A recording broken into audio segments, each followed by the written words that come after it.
fact arrived at a verdict? Yes, Judge. If you will hand it to the bailiff will bring the verdict to me for my review.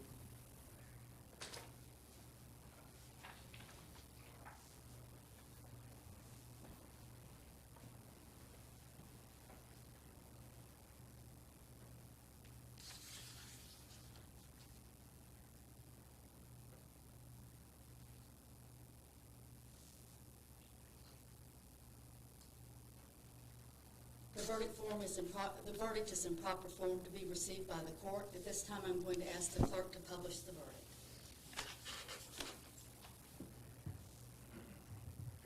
Thank you, Mr. Phillips. In the Superior Court of Cobb County, State of Georgia versus Justin Ross Harris, defendant, case number 14-9-3124, verdict form. We, the jury, find as follows: count 1, malice murder. As to count 1, we find the defendant guilty. This 14th day of November 2016, killed only 4 persons. Count 2, felony murder. As to count 2, we find the defendant guilty. This 14th day of November 2014, killed only 4 persons. Count 3, felony murder. As to count 3, we find the defendant guilty. This 14th day of November 2016, CN 4 persons. Count 4, cruelty to children in the first degree. As to count 4, we found the defendant guilty. This 14th day of November 2016, CN 4 persons. Count 5, cruelty to children in the second degree. As to count 5, we found the defendant guilty. This 14th day of November 2016, CN 4 persons. Count 6, criminal intent to commit a felony, to wit, sexual exploitation of children. As to count 6, we found the defendant guilty. This 14th day of November 2016, CN 4 persons. Count 7, dissemination of harmful materials to minors. As to count 7, we found the defendant guilty. This 14th day of November 2016, CN 4 persons. Count 8, dissemination of harmful materials to minors. As to count 8, we found the defendant guilty. This 14th day of November 2016, CN 4 persons.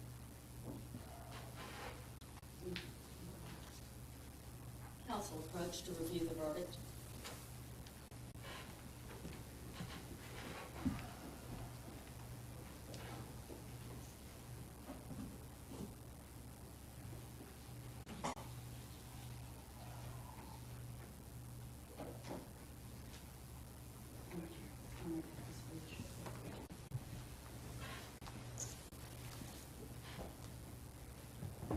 Does the state have further of the jury?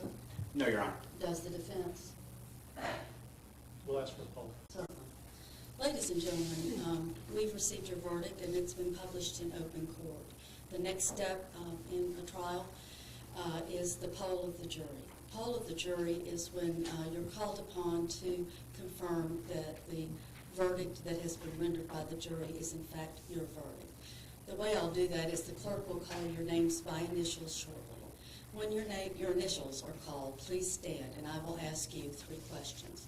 I'll ask you if you heard the verdict as it was read in open court, and then you would answer whatever your answer may be. The next thing I would ask is if the,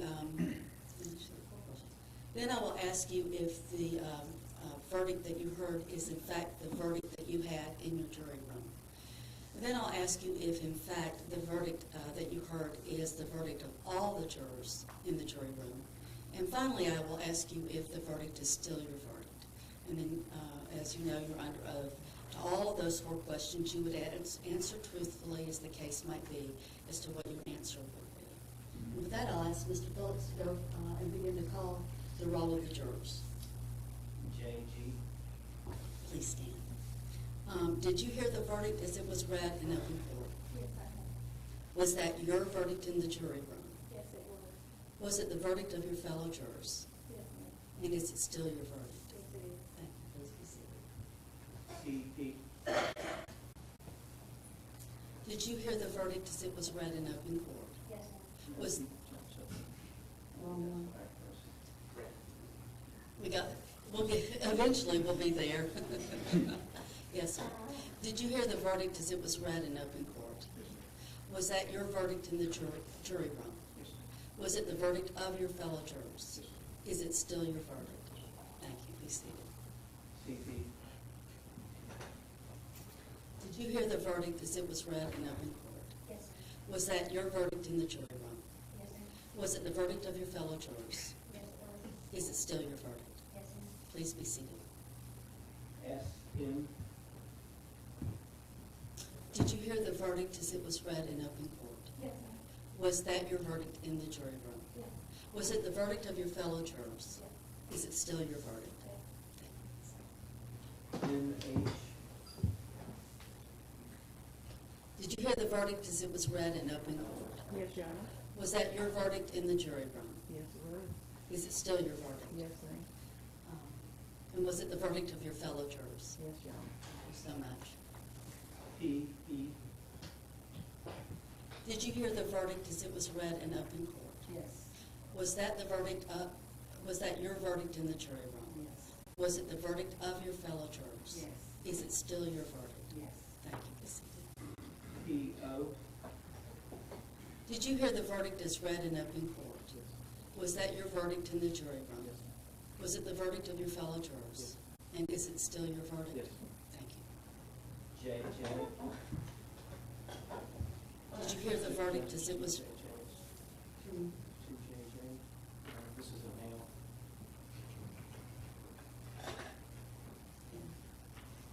Did you hear the verdict as it was read in open court?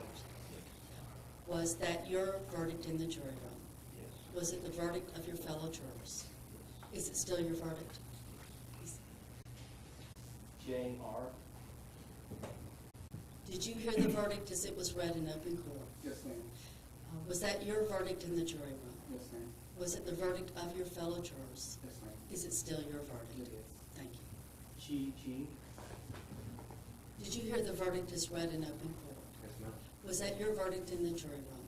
Yes, ma'am. Was it the verdict of your fellow jurors? Yes, ma'am. Is it still your verdict? Yes, ma'am. JJ. Did you hear the verdict as read in open court? Yes, I did.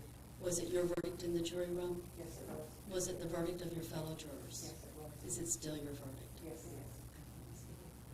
it is. KN. Did you hear the verdict as read in open court? Yes, ma'am. Was that your verdict in the jury room? Yes, ma'am. Was it the verdict of your fellow jurors? Yes. Is it still your verdict? Yes. Is that all of the jury? Anything further from the state? No, Your Honor. Anything further from the defense? Not as far as the jury's concerned, Judge. We'll take up issues in a moment. We're going to give the verdict to the clerk.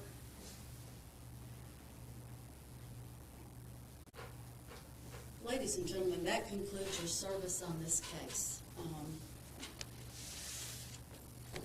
So, what are next steps? Well, I'll be discharging you shortly, but I'd like you to know about the next steps in the case. As you remember that I told you in the charge of the court, I explained to you that sentencing was not an issue in your jury deliberations. And that's because we have a bifurcated system of jury trials, and by means two, as you know. So the first step is the determination of guilt or innocence. You can't even begin to contemplate or consider or evaluate appropriate punishment until you've determined if a person is guilty or not guilty. And that is a jury function. That's where people from the community are brought together to bring about their really common sense. The verdict of a jury is the sense, the common group sense of the 12 jurors who come from all different walks of life, evaluating evidence, applying law to evidence, and letting that create a verdict. But you can't talk about punishment until a person has been found guilty. It doesn't make sense. In cases such as this, once a jury arrives at a verdict, and in this case a guilty verdict, then the responsibility of sentencing falls to the trial judge, and that's me. And what happens is called a sentencing hearing. And at a sentencing hearing, there can be evidence offered. And evidence would come to the court in one of two ways. basically two natures. One is in the nature of aggravation, and the other is in the nature of mitigation. Aggravating evidence is evidence that would take you to, say you had a median sentence, that all things being equal, this would be the normal sentence in a case. Aggravating evidence would be that which takes you to a stronger social response. Punishment is a social response to behavior that's against the law. And if there's evidence that's offered, and it can be evidence from the trial, maybe nothing more than, and often is, that there's no more evidence other than what's been heard at the trial. So that could be aggravating evidence. But it could also be something like prior criminal convictions, other things of that nature that the law allows the sentencing judge to take into account in arriving at the appropriate punishment. The other type of evidence is mitigating evidence, and that which, if we're at the median point, takes you to a less harsh sentence. Youth is often considered to be mitigating. There can be evidence in the trial that amounts to mitigating evidence. Lack of a criminal record can be mitigating evidence. There's a hearing to accomplish that, and each side, the state, can offer evidence in aggravation. The defense can offer evidence in mitigation, and then just as you saw in the trial, there's argument. Each side can state what they think is an appropriate sentence within the range that the law sets out, and argue to the court persuasively what's the appropriate sentence. I mentioned a feature that's important to keep in mind. I don't have unfettered decision-making, just like you didn't. You had law you had to follow based on evidence to arrive at a verdict. I have law I have to follow based on evidence in sentencing to arrive at a sentence. So what is the law specifically that I'm talking about? Each offense has sentences that are set forth by statute. The law that I told you about, when I define malice murder, when I define felony murder, when I define the cruelties to children and the dissemination counts, they all have ranges or specific punishments that go with that offense. And then there's some other nuanced aspects of how sentencing occurs. But after I discharge you, then I'll have to determine when the sentencing will occur. And I'll certainly want to share that information with you. You're a part of the case. I'm discharging you, and you're going to go back into your free lives, which you have not had for quite some time. And, for the rest of us, too, we haven't had our free lives either. We've been here in a very accommodating community. What's been here for us from Cobb County trying this case has been, hospitality's been remarkable. The support and help to us to do our task has been remarkable, and I hope for you that you find that to be true as well. I believe you probably do. It's just been very remarkable, and everyone involved should be commended. But you go back into your civic life and your civilian life, and yet I'm sure you would like to have the information so you can have access to being able to see and hear what happens in the sentencing. And I will be sure to get that to you so you will know. Why am I saying that? I don't know yet when we're going to do it. I need to listen to both sides. That's the next step after I discharge you, is to listen to the lawyers and talk about next steps as to when we get to sentencing. What type of preparation do they need? What is their time frame? Sometimes you try cases and you immediately have a sentencing. Oftentimes you have to wait because there are witnesses that need to be summoned and brought into court. So there's still moving parts on my end, at their end as well.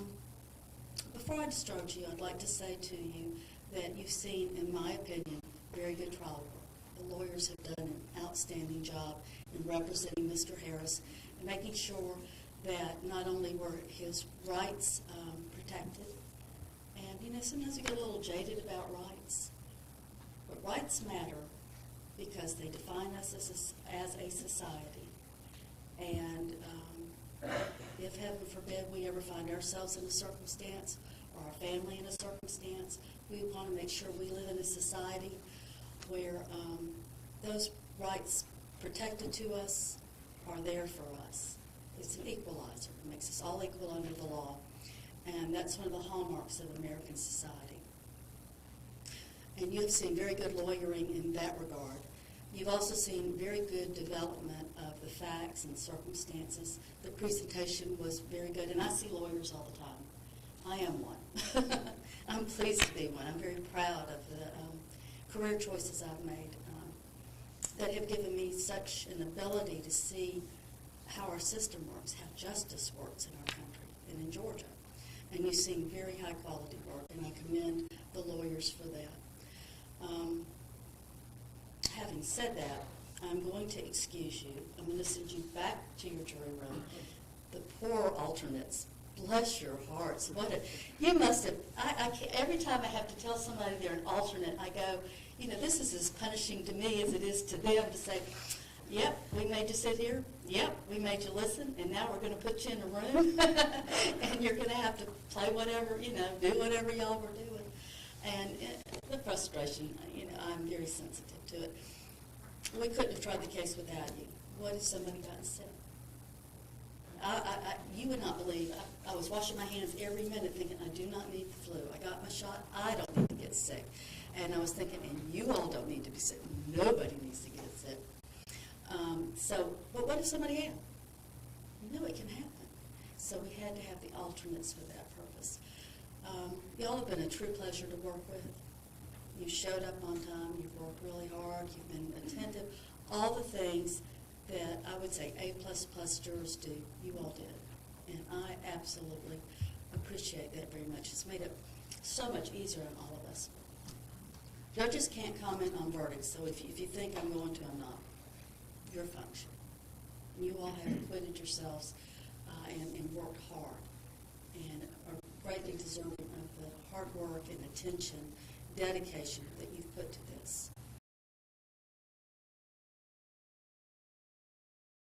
Send you back to your jury room. I think there'll be probably some paperwork and follow-up.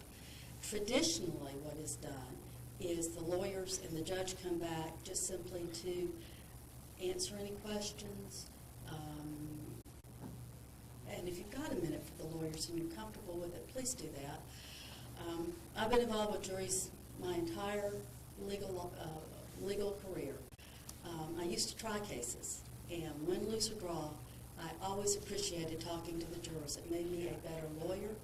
It made me a better person, a stronger person, better able to see many facets and aspects of things that through my life I wouldn't know about, because I have my life. I don't have the benefit of other people's lives. But by talking and listening to other people, I found that I grew a lot and became much better as a lawyer, as a judge, and as a human being. On the other hand, you may have had a plenty of us. And so if now is the time to take your paperwork and say so long, and we're not going to rush in on top of y'all. Y'all need to say goodbye to one another.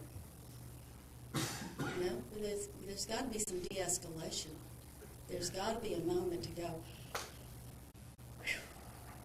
and then shake hands and hug necks and say, I enjoyed breaking bread with you. I enjoyed knowing about your family. I enjoyed working with you. All those things that you all need to have a moment to do.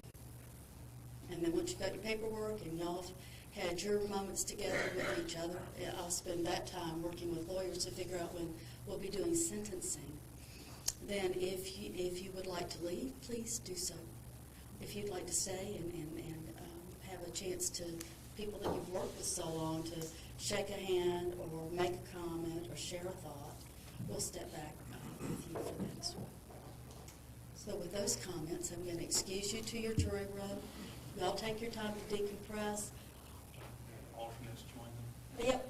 Yes. And Mr. Purdue, if you'll find out, I don't know if they need checks. I don't know. They're on their way. See, I am thinking. I believe they are forthcoming. I am thinking of your best interest, am I not? Whether you've noticed it or not, that's been a primary concern of mine. So if you'll step out, and we'll step back to see you in a moment and let you know when the Let's all rise sentencing to the will jury, occur. please. Please watch your step going down.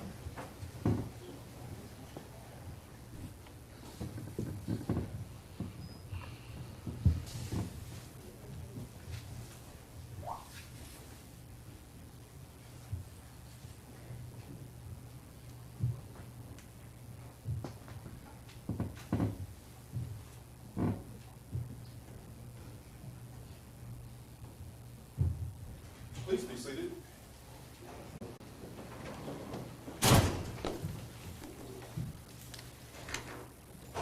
What I said to the jury, I sincerely mean, gentlemen. You all have tried a really good case. You've worked hard, and it's been well developed. And I need to say that to you all as well. Sentencing hearing, what says the state? State will be ready whenever, Your Honor. We do have to, I think, under the law, notify next of kin and victim and the latter counts of the indictment for when sentencing is going to be set, but we'll try to do that as soon as we can, as soon as Your Honor sets a date. We're ready whenever. Defense? We're ready now. Well, they have to notify people. I don't see that as happening. What are we doing first week of December?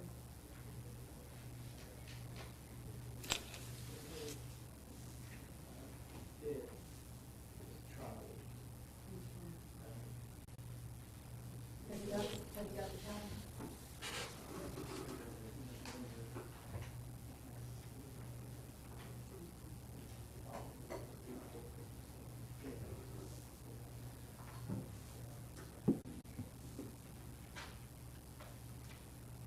Okay, so that calendar call.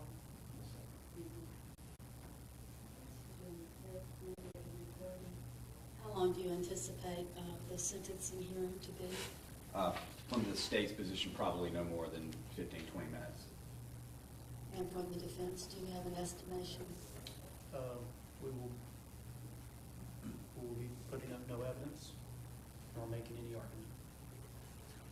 Let's set it for December the 5th at 1:30 in my courtroom in Cobb County. All right, we need to advise the defendant of his appellate rights.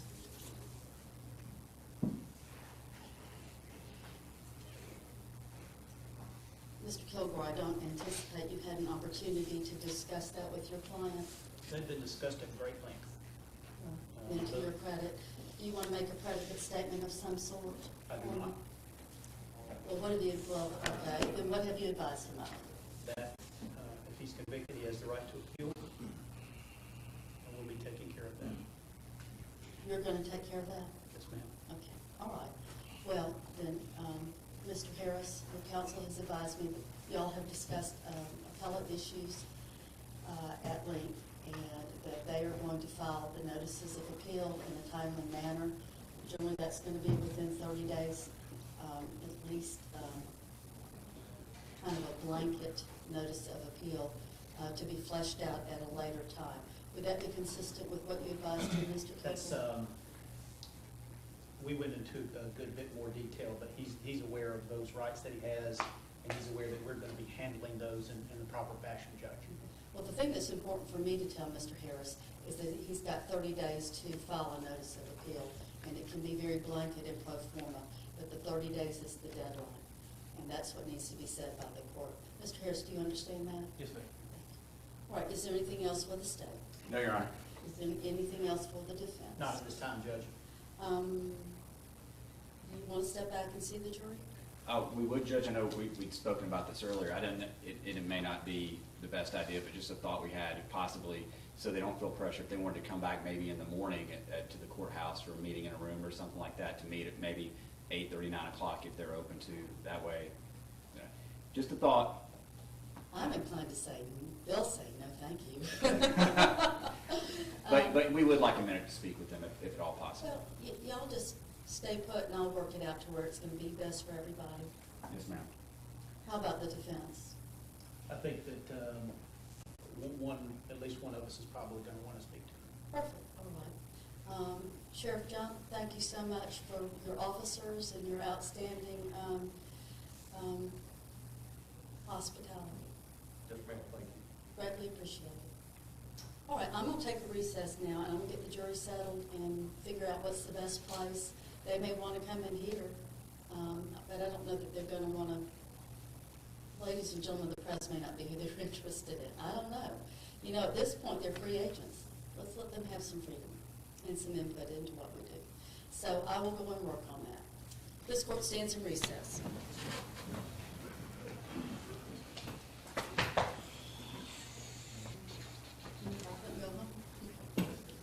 I hope you wait till tomorrow.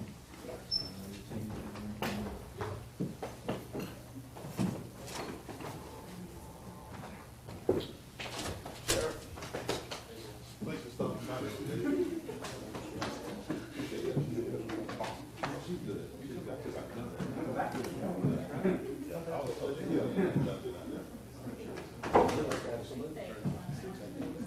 Good job, Coach. I know. Yes, ma'am. Good job. Good job. Yes, yes, you can.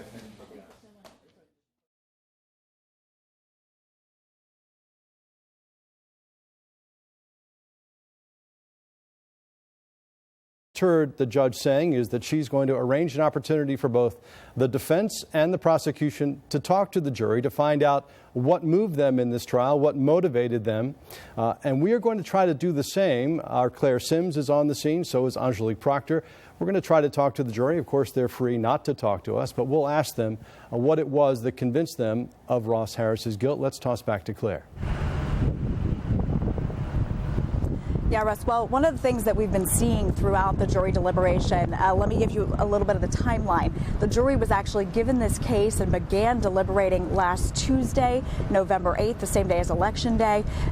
They only worked a half day that day so that they could go and vote in the presidential election. Then they came back and worked a full day Wednesday, a full day on Thursday, and then were off court for Friday for Veterans Day. They came back this morning, and we heard from people throughout the courthouse. Last week, we reported that we saw a juror who was actually crying and had fellow jurors sort of comforting her during a break here at the courthouse. Today, court administrators told us that things seemed a little more subdued. They heard last week maybe a little more arguing in the jury room. Today, it was more subdued, more calm.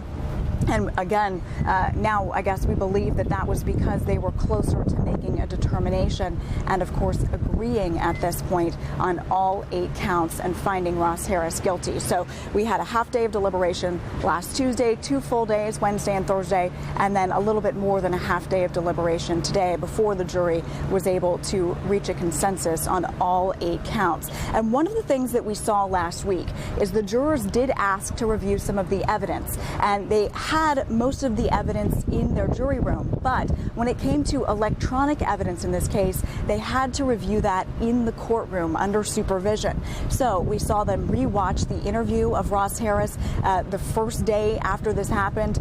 Him being interviewed by Cobb County Police Detective Phil Stoddard. We saw him sitting in the room alone. And one of the big questions that the prosecution put in the jurors' minds was his were his emotions sincere on the day that his son died? And it seemed apparent to us that the jurors were rewatching that video to watch Mr. Harris in that interrogation room by himself, or in that interview room, to see if they could gauge his emotions. So they not only watched the interview with Detective Stoddard again, they also went back and watched when Leanna Harris, now Leanna Taylor, Harris's former wife, visited him just hours after Cooper's death. And were their interactions sincere? They also went back and watched the video of Harris dropping off light bulbs at his car. Now, you may remember during this story, Harris went to lunch with some coworkers, stopped by Home Depot to pick up some light bulbs, and then at lunch was spotted on surveillance camera. The prosecution said he just sort of tossed those light bulbs into the car because he didn't want to look into the car because he knew what was in there. The jury rewatched that video so that they could determine if the prosecution's theory on that was correct. And at this point, with all of these guilty verdicts, it sounds as though the jury did agree with the prosecution's version of this case. Russ? Claire, very well said. And that means that Ross Harris intended to do this, planned to do this from the very beginning. That's what malice murder means, as you know, first-degree murder. They could have convicted him of felony murder with criminal negligence. He still would have spent life in prison, but this jury eventually came to the conclusion, did it not, that this was a plan from the very beginning, something he thought out, and that he left his child to die there intentionally. Yeah, and that was the prosecution's story sort of the whole time. They claimed that Harris was living a double life, that he was married with a young son, but he was also meeting women online or on social media apps, meeting up with them for sex and for other rendezvous, and really sort of leading this double life. Now, the prosecution claimed that by getting rid of his son, Cooper, that he was potentially able to escape his responsibilities as a husband and a father. But of course, the defense said he loved that little boy. The defense brought evidence that he was planning a vacation with the family and that the family was looking for a larger home. But the prosecution was able to, in their closing, sort of knock down some of those theories that the defense presented to the jury. Well, the defense attorney, Maddox Kilgore, told the jury, eccentricities and moral failures do not change the fact that this was an accident. And accidents like this do happen all over the country, 36 times a year on average. But clearly this jury did not believe that in this particular case, and the defense tried to say, look, this is about demeanor. Had Ross Harris not acted strangely on the day of his son's death, none of this would have happened in court.